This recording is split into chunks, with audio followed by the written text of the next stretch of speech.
kuweka imani kwa Mungu, kwamba tukimwita Mungu ana uwezo wa kututoa kwenye hili gereza. Tumuhitaji, tusifu na kuabudu. Kilichowasaidia Paulo na Sila sio kusifu na kuabudu. Kila kilichowasaidia ni imani walioiweka katika kusifu na kuabudu. Na ndiyo maana si kila anayesifu na kuabudu anafunguliwa.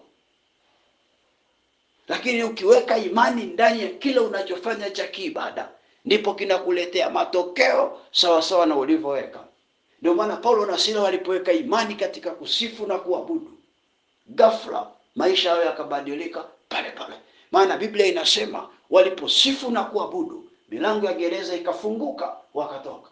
Kwa hiyo kupitia imani Paulo na Sila wakaweza kubadilisha majira ya wao kukaa kwenye gereza, wakajikuta wako kwenye maisha ya uhuru.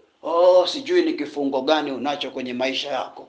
Kuna watu mko kwenye vifungo vya dhambi, wengine mko kwenye vifungo vya madeni, wengine mko kwenye vifungo vya kutokupata watoto, wengine mko kwenye vifungo vya kutokupata ndoa. Mnaishi uchumba sugu, hamna ndoa.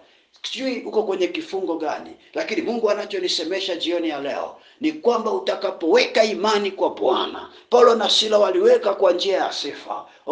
Weka imani kwa Bwana kwamba nitakapoingia kwenye maombi ya siku 7, Bwana atanitoa kwenye hichi kifungo, na utatoka kweli. Kandarabashaka. Paulo na Sila waliweka nia ya kusifu. Wewe unaweza ukaweka nia gani? Kwa mfano, unaweza ukaamua tu ukaangalia kifungo chako. Labda tuchukulie una kifungo cha kutokuolewa. Tuchukulie huo mfano. Una kifungo cha kutokuolewa, afu ujaribu kuhusianisha na aina ya kifungo ulichonacho wewe. Unaamua kuweka nia kwamba nitaenda kwenye maombi ya kufunga siku 7. Baada ya siku hizi 7, naamini Mungu atanitoa kwenye hili gereza, atapata mme, niolewe. Kwa baada ya hapo unaanza maombi ya kufunga. Siku ya kwanza unakuendelea kuomba, siku ya pili, siku ya 3, siku ya 4, siku ya 5, siku ya 6, siku ya 7. Na unapoomba sawa sawa na imani yako, unahakikisha unakuwa na uhakika kama tulivyojifunza siku ya kwanza. Unakuwa hauna shaka moyoni. Sio unaomba siku ya kwanza, siku ya pili, afu unaanza kusema, hivi Mungu ananisikia kweli? Mbona kama hata nikiomba sisikii upako? Taolewa kweli baada ya hizi siku 7? Ukifanya tu hivyo, umeshafeli mtihani wa imani. Umeshafeli mtihani wa imani. Unatakiwa kuendelea kushikilia. Unaendelea tu kuomba. Siku ya kwanza unakuwa na uhakika, siku ya pili uhakika. Hasa sikiliza, shetani atatuma wajumbe wake kuja kukuhubiria. Kwa utashangaa unapoomba utaanza kusikia hali ya wasiwasi na sauti zinazohubiri huku ndani, na wakati mwingine zinaweza zikaja kupitia watu waliokuzunguka. Wanaanza kukukatisha tamaa. Kwamba wewe unachekesha. Ni wangapi walishaomba na hawajapata? Ukisikia sauti ya namna hiyo, usije ukaizingatia. Hizo ni sauti za kina Sanibalati.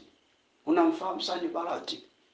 Nehemia alipoweka nia kumjengea Mungu ya ukuta wa Yerusalemu, Sanibalati alienda kumhubiria Nehemia injili ya kumkatisha tamaa.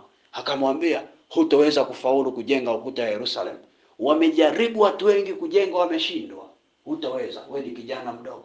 Kwa hata wewe unaweza wakaja wakina Sanibalati wakakwambia ni watu wangapi wameombewa na kufunga kuolewa, hawajawahi. Hautapata. Wangapi wamejaribu kufanya biashara hapa, hawajawahi kufanikiwa. Wewe ni nani ufanye biashara hapa ufanikiwe?